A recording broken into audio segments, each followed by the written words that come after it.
भूत होते हैं या नहीं, इस पे बहस तो बहुत होती है, पर सच झूठ का फैसला अपने आप पर छोड़ती हूँ। तो स्वागत है आपका घोस्ट स्टोरीज इन हिंदी में, जहाँ मैं हूँ आपकी होस्ट विदिशा। और अब से हर महीने के 13 और 28 को आप मुझे सुन पाएंगे एक्सक्लूसिवली ऑन स्पॉटिफाई। इस कहानी के पिछले भाग में आपने सुना था कि मेरा भाई दिवाकर 2010 साल में गौरव तिवारी के हॉन्टेड शो देखने के बाद उनसे इंस्पायर्ड होकर इंडियन पैरानॉर्मल सोसाइटी में अप्लाई कर चुका था, पर उसकी उम्र 17 साल होने के कारण उसका एप्लीकेशन वहाँ से रिजेक्ट कर दिया गया था। इसके कुछ सालों बाद आईआईटी खड़गपुर में बीटेक की पढ़ाई करने के लिए उसने वहाँ एडमिशन ली थी। उस कैंपस के अनजान जगहों पर घूमना मेरे भाई की आदत बन गई थी। ऐसे ही आर्म्स और वेपन्स के म्यूजियम में घूमते हुए उसे कुछ अजीब से घटनाओं का सामना करना पड़ा।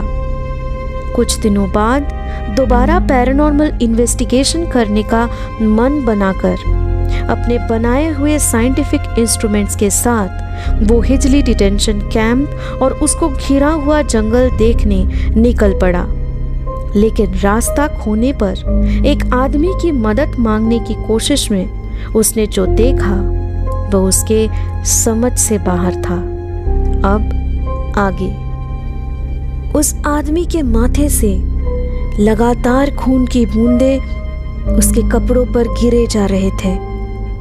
भाई ने अच्छे से देखा तो उसे पता चला कि उस आदमी के कपड़ों में कहीं धूल तो कहीं मिट्टी, कहीं सूखे पत्ते और कहीं मकड़ी के जाले भी लगे हुए थे।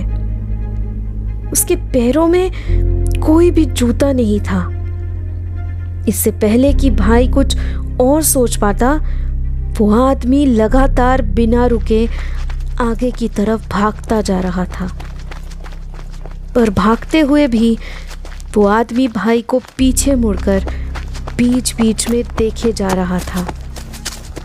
भाई में तब तक इतनी हिम्मत भी नहीं बची थी कि इसके आगे अपना साइकिल लेकर उस आदमी का वो और पीछा करे।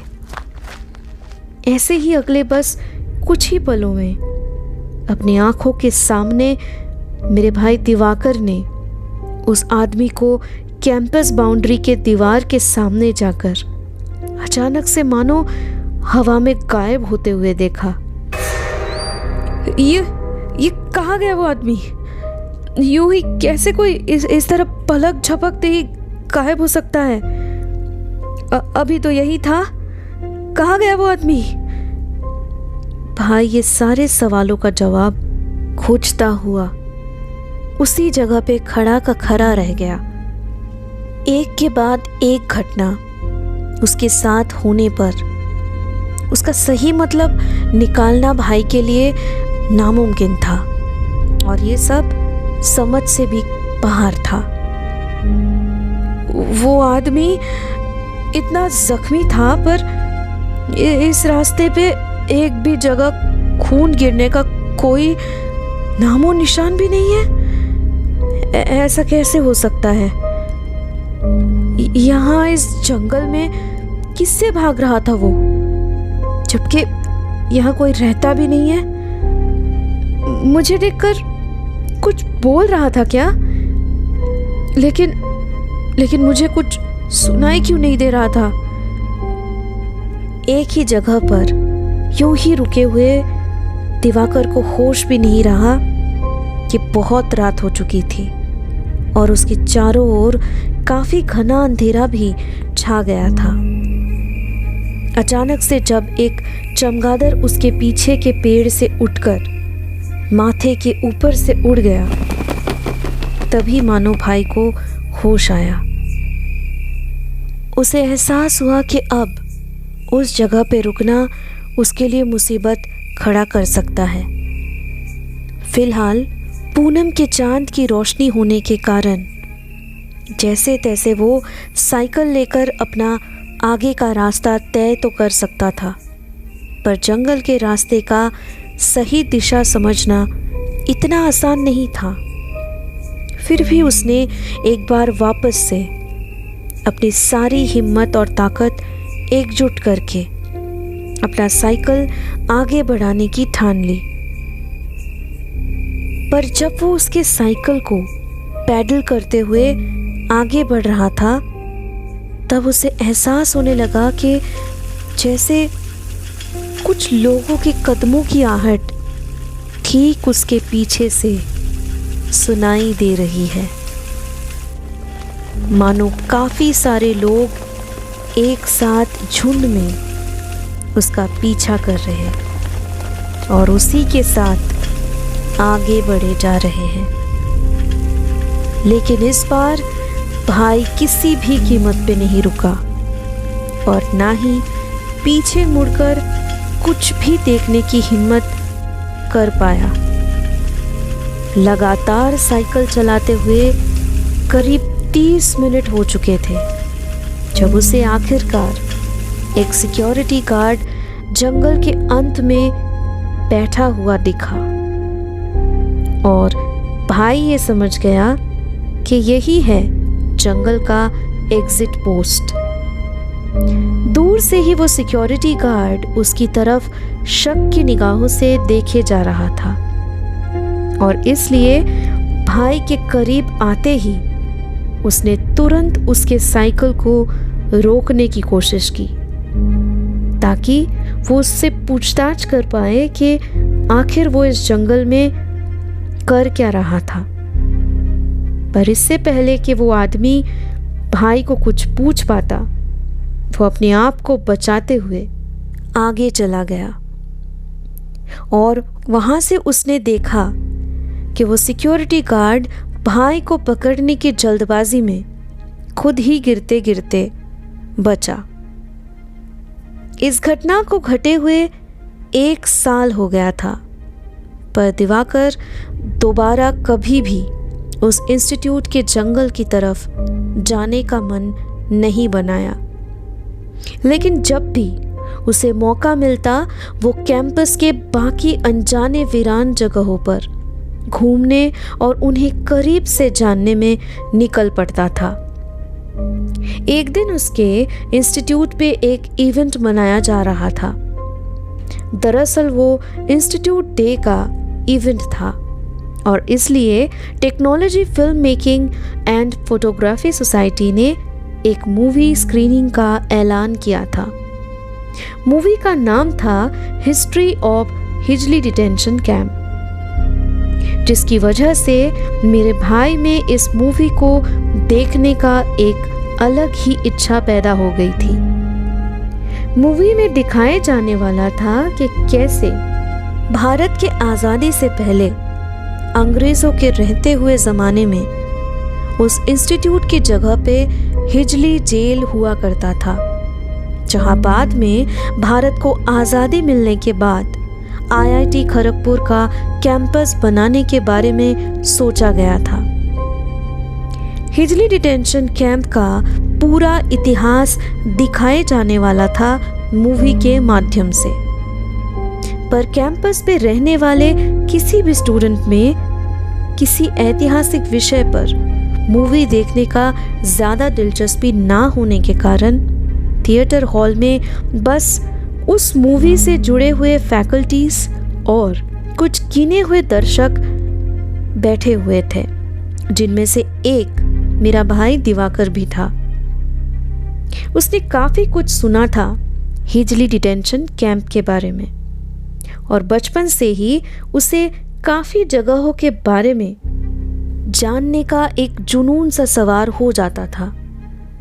किसी भी टॉपिक का पूरा रिसर्च वर्क करना मानो तब उसका एकमात्र मकसद बन जाता था और यहाँ तो मूवी में पूरा हिजली डिटेंशन का रिसर्च वर्क टाइप ही डॉक्यूमेंट्री दिखाए जाने वाला था। सुबह से उसने मुझे अपने एक्साइटमेंट के बारे में बताकर रखा था, इसलिए शाम होते ही वो सबसे पहले थिएटर हॉल में पहुंच गया था। मूवी के शुरुआत से ही काफी चीजों को बारीकी से दिखाया गया। बहुत सारे मुद्दे जैसे हिजली जेल के आसपास घिरा हुआ जो घना जंगल था वो कैसे उन कैदियों को उनके उस कैद से निकलकर भागने के रास्ते में आरे आ रहा था, और साथ ही उनके ऊपर रोजाना किस तरह ब्रिटिश अपना जुल्म करते थे, ये सब कुछ बताया जा रहा था। उस जेल के अंदर इतना ज्यादा तकलीफ दिया जाता था कि जिसका वर्णन करना भी बहुत ज्यादा दर्दनाक था। ना वहां किसी मर्द को बख्शा जाता था और ना ही किसी बेबस और लाचार औरत को। उनमें से काफी लोगों को कई दिनों तक भूखा प्यासा अंधेरे जगहों पे काल कोठरी में बिताना पड़ता था। तब भी अगर उनके अंदर से देशभक्ति का जुनून खत्म नहीं होता था तो वो उनके ऊपर और ज्यादा जुल्म करते थे। कितने ही अनगिनत लोगों की जान ली जाती थी हर रोज उस जेल में। कुछ स्वदेशियों के मौत के बारे में बाहर पता चलता था और बाकियों की कहानी बस उस 4 दीवारियों के बीच में दफन होकर रह जाती थी। कई सारे ऐसे ही लोगों का नाम और फोटो स्क्रीन पे दिखाए जाने लगे, जिनमें से एक फ्रीडम फाइटर का नाम स्क्रीन में पहले दिखाया गया, संतोष कुमार मित्र। कहा गया कि कैसे उन्होंने आखिरी दम तक अपनी मातृभूमि के गरिमा को बनाए रखा था। फिर उनकी तस्वीर भी दिखाई गई स्क्रीन पे। इसके बाद स्क्रीन पे एक और नाम आया, तारकेश्वर सेनगुप्ता, और उनके बारे में कहा गया कि उन्होंने अपनी जान पे खेलकर इस देश की आजादी के लिए बिना डरे हर सितम सहा था। हिजली जेल के तमाम वीर शहीदों में से उनका नाम सबसे पहले कतार में लिया जाता था। उनकी तस्वीर दिखाते ही दिवाकर स्क्रीन की तरफ देखता रह गया और अचानक वहां से उठकर वो थिएटर के बाहर आ गया और अपना बाइसाइकिल पार्किंग जोन से लेकर सीधा अपने रूम की तरफ चला गया। बदहवास होकर अपने स्टडी डेस्क और ड्रॉयर को ढूंढने लग गया। आखिर में उसकी खोज तब रुकी जब उसे अपना ईवीपी रिकॉर्डर मिल गया। वो रिकॉर्डर को चलाने का नाकाम कोशिश किए जा रहा था, पर उसे पता चला कि रिकॉर्डर डेड हो चुका था, क्योंकि जिस दिन जंगल में वो आखिरी बार इस रिकॉर्डर को इस्तेमाल किया था, शायद हादसा होने के कारण उसके बाद उसने उस रिकॉर्डर को बंद करना ही भूल चुका था। उसने फौरन रिकॉर्डर की बैटरी निकाली और वापस से नई बैटरी डालकर उसे ऑन किया और उस दिन का रिकॉर्डिंग सुनने लगा। शुरुआत में कई सारे पंछी और कीड़े मकोड़ों की आवाज सुनाई देने लगी, लेकिन भाई कुछ ऐसा ढूंढ रहा था जो उस थिएटर में वो देखकर आया था, और अब इस रिकॉर्डर के जरिए वो उस रहस्य का खुलासा करना चाहता था। उसे अब उस पल की रिकॉर्डिंग सुनाई देने लगी जब उसने उस भागते हुए आदमी का पीछा किया था। सब कुछ इतना साफ साफ सुनाई नहीं दे रही थी, क्योंकि उस रिकॉर्डिंग में काफ़ी सारी आवाज़ें एक साथ आ रही थी, क्योंकि भाई उस वक्त बहुत ज़ोर से अपना साइकिल चलाते हुए आगे बढ़ रहा था।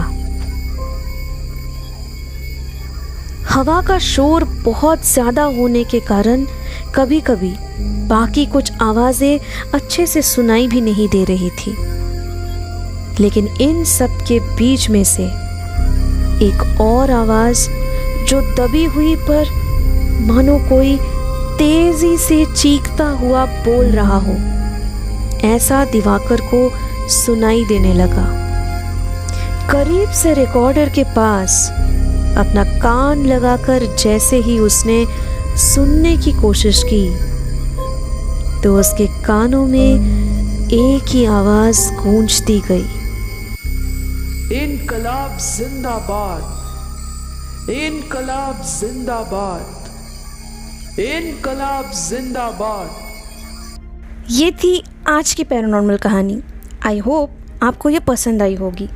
आज एक घोस्ट स्टोरीज इन हिंदी को स्पॉटिफाई पे फॉलो करें, जहां मैं आपके लिए लाऊंगी ऐसी कहानियां जो आपके डर के परिभाषा को बदल के रख देगी।